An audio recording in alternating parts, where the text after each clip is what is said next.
Greetings, everyone. Welcome to the LiftAffect podcast. I am your host, Matt McNeil, founder, clinical director, and director of human performance at LiftAffect, where we assist professional pilots with maintaining better mental health and optimizing their mental skills.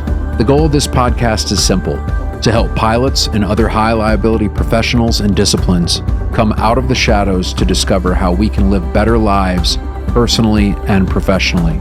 Join us each episode as we discuss various topics ranging from mental health, mental skills and performance, to business, entrepreneurship, and a few other surprises along the way.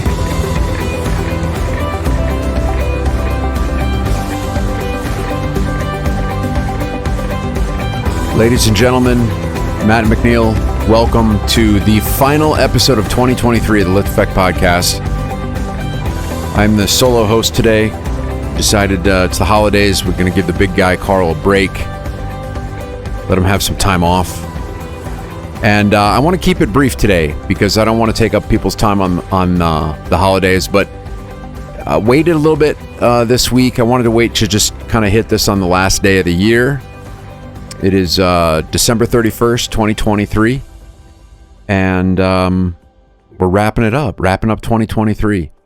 Now, many of you know when it comes to New Year's resolutions, I've been pretty opinionated about it. I'm not a huge fan because, well, a bunch of reasons. But probably the most important reason, maybe for you, is that I don't feel that the data certainly indicates that they don't work very well. They're not very effective. New Year's resolutions, people set these goals, and what happens, I find often, is that they don't achieve them, they don't meet them, and then they riddle themselves with shame and guilt because they didn't get them. And it's actually, it's not really their fault. Just wanting to change because it's a new date. If you think about that, that's kind of absurd. Why would a date make a difference? Why would, it's Sunday, December 31st. Tomorrow's going to be Monday, January 1st. I'm a new guy. I'm a new person. I'm going to be able to change. Well, come on. We know that's not how change happens. The capacity to change has to happen. There has to be something different to change. So, not a huge fan. Self-help, which I think is a lot of times equated with resolutions, New Year's resolutions. I'm going to help myself. I'm going to read a self-help book or, listen to a podcast, and that's going to do it. I'm going to get the motivation to change. I'm motivated. I want to change. That just isn't enough. Self-help, I think, is oxymoronic. If you need help, you just need help, and you need to be able to ask for help. So we're going to talk about that in a second, but here's my thoughts. I just wanted to throw this out there, something for you to think about.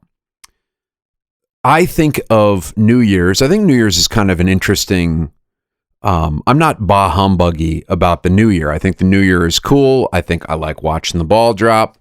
I like the new beginning concept of this. I think of more of a transcendent awareness. This at least helps me tap into my own transcendent awareness. And I've talked about that certainly in the values, the integrity series that we ran. We talked about transcendence, which really just means that life is bigger than just myself. I hope that you can realize that. If you can't, you got some work to do, my friends, because life is bigger than just you. And when you become aware of that, I think what it does is it allows a dynamic tension to exist. And I'll explain that. When we are trying to navigate our lives, there's kind of two orientations that we can find ourselves in. We can be living in the moment, which is quite important in many respects. We've touched on it quite a bit. But living in the moment, I mean, your life exists in the moment. It doesn't exist in the past, and it certainly doesn't exist in the future. So we're thinking about New Year's resolutions. Your life does exist, quite frankly, it exists in the moment. However, you do need to have a future vision of yourself. And there's a bunch of reasons why that is. We're going to talk about that in the upcoming year. We're going to do some deep dives into what is the importance of having a future vision of yourself. And that might mean 5 years from now. It could mean 5 minutes from now. And you need to have that. There's some scientific reasons why that is really, really important. But you also got to be able to balance that future vision with the present where your life actually exists. So you got to balance that. So really what this comes down to is living today to its fullest for the purpose of the day, for the purpose of today, with the future in mind. That's the dynamic tension. Now, what most people do is they choose one or the other. This hedonistic mindset that is pervasive in our culture of, I've got to just have everything in this, I got to have everything now. I need this now, with little awareness of long-term outcome, leads to impulsiveness of today. And so that can mean, not saving for tomorrow. That could be, we could be financial or spiritual or, are you saving for tomorrow? Perhaps we're not investing in relationships with others. Maybe we're not saving or investing in resolving our own emotional issues that we're carrying around. We've been carrying around. Not developing the skills we need to serve us tomorrow.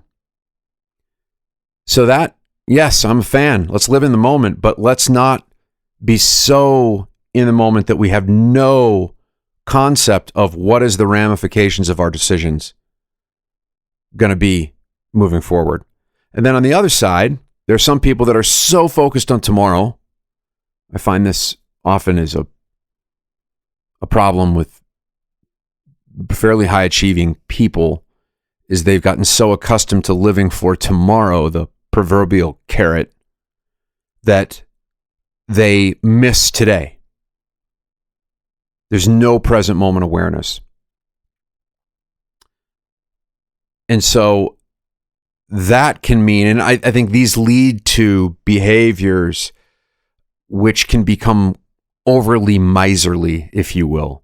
Like, you ever read those stories of people that, they died with, millions and millions of dollars and all this stuff, and they lived as if they were just completely poor.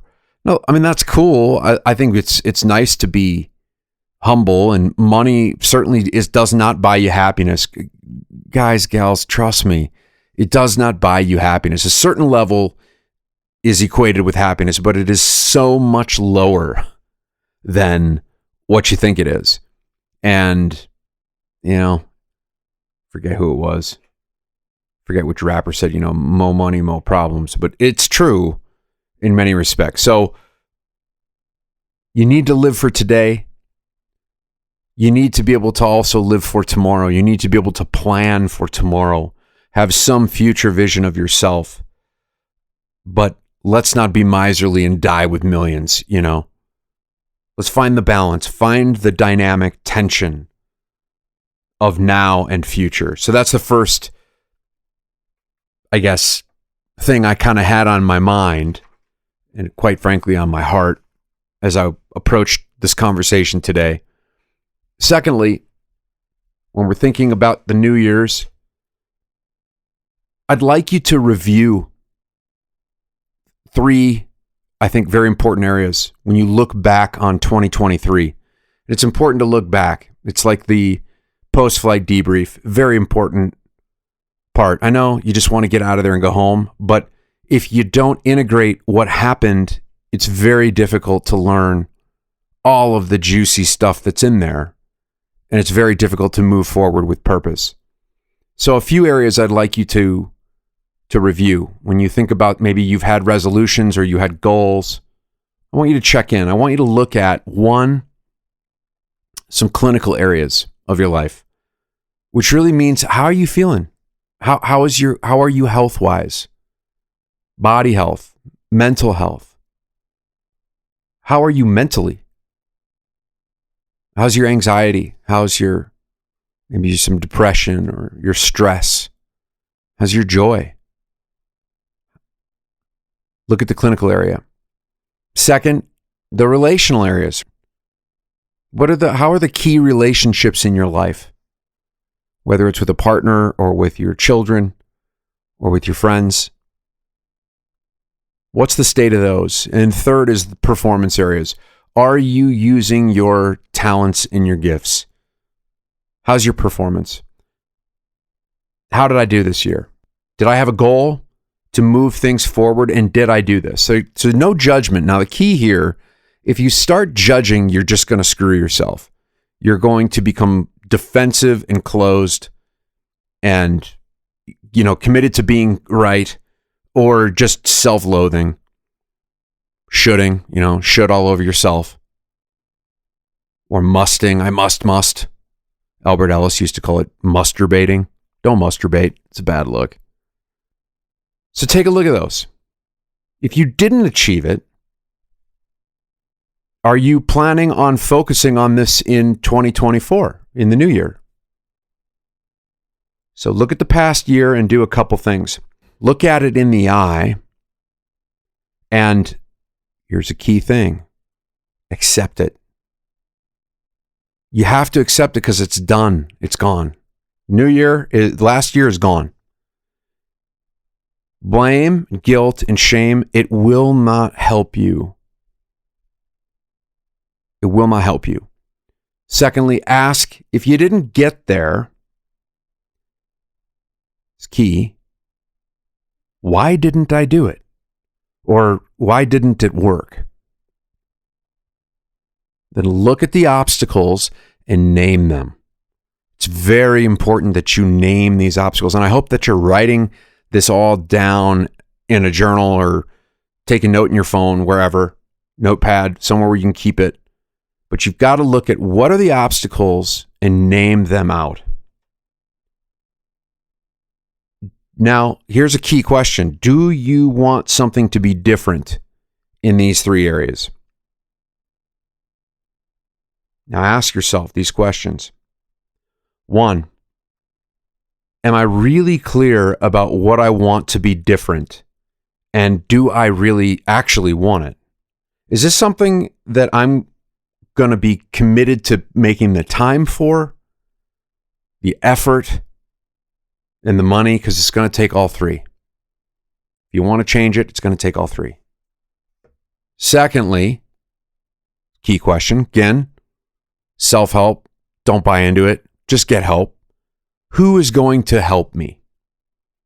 Who's going to help me? You cannot do this by yourself. I got to stress this. Even the best of the best, LeBron James, Tiger Woods, whoever, sports stars or executives, they don't do this on their own.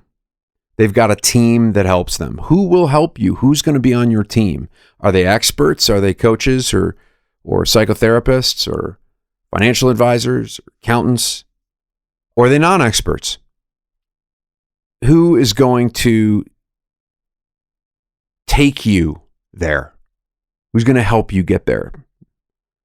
Third, what's your strategy?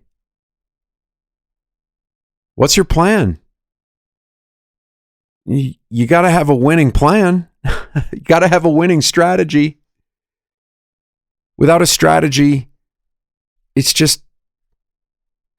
a concept.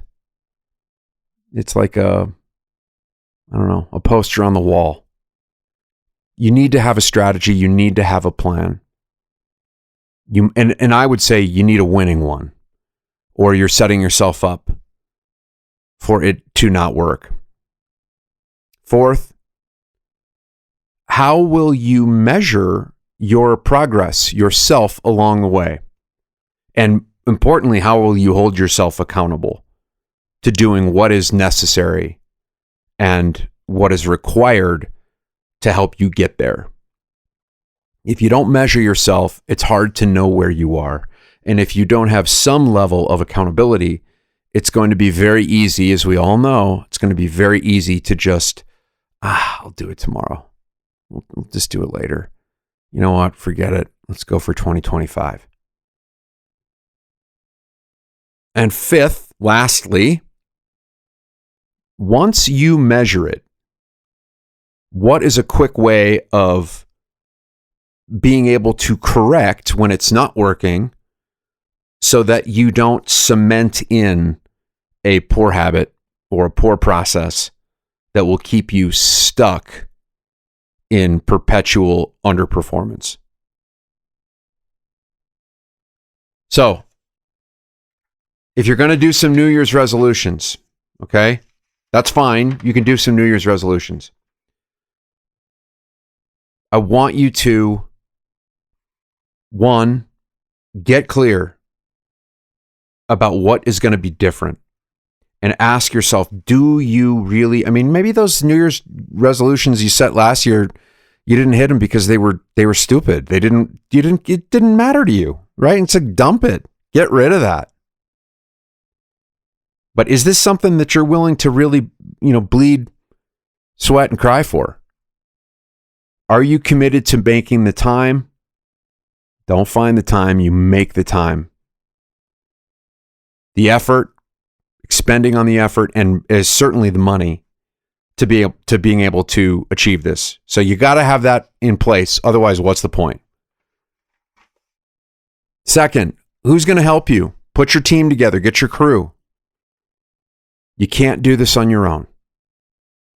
You need to have a team.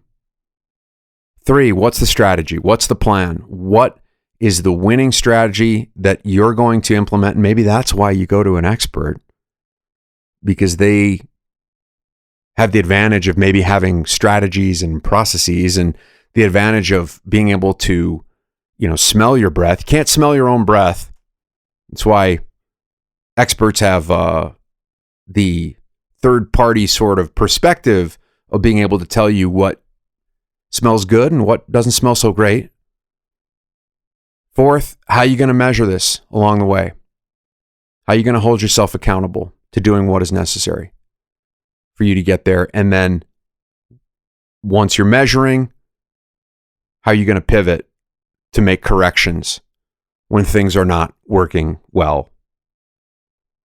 I think if you ask these questions and you take this seriously and you write it down, there's something about writing things down, or type it down, whatever, write or type, but cementing that into something is a huge factor in a positive outcome.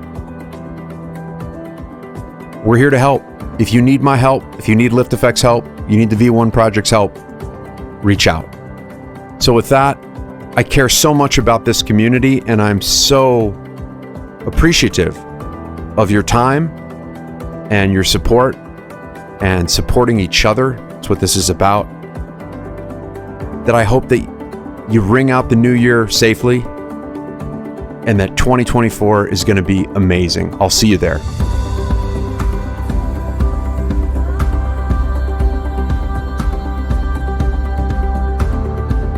Thank you for listening to this week's episode of the LiftAffect podcast. If you want to dive deeper into this episode and every episode, go to the LiftAffect podcast.podbean, that's podbean.com. If you're enjoying the show, we would love it if you'd follow us on Spotify and rate, review, and subscribe on Apple Podcasts. We really appreciate your support. You can find me on Facebook, Instagram, and LinkedIn, all with the ID Matthew McNeil. This show is brought to you by LiftAffect, a clinical mental health and consulting company that assists air carriers, corporate flight departments, pilot unions, and commercial pilots by providing comprehensive psychotherapy and mental coaching services to pilots with mental health and mental performance-related issues. Visit LiftAffect.com, that's LiftAffect.com, to book your free consultation. And finally, this podcast is for general informational purposes only. It does not constitute the practice of counseling, psychotherapy, medicine, or any other healthcare service, including the giving of medical advice. no therapeutic or provider-patient relationship is formed. The use of this information and any materials linked to this podcast is at the user's own risk.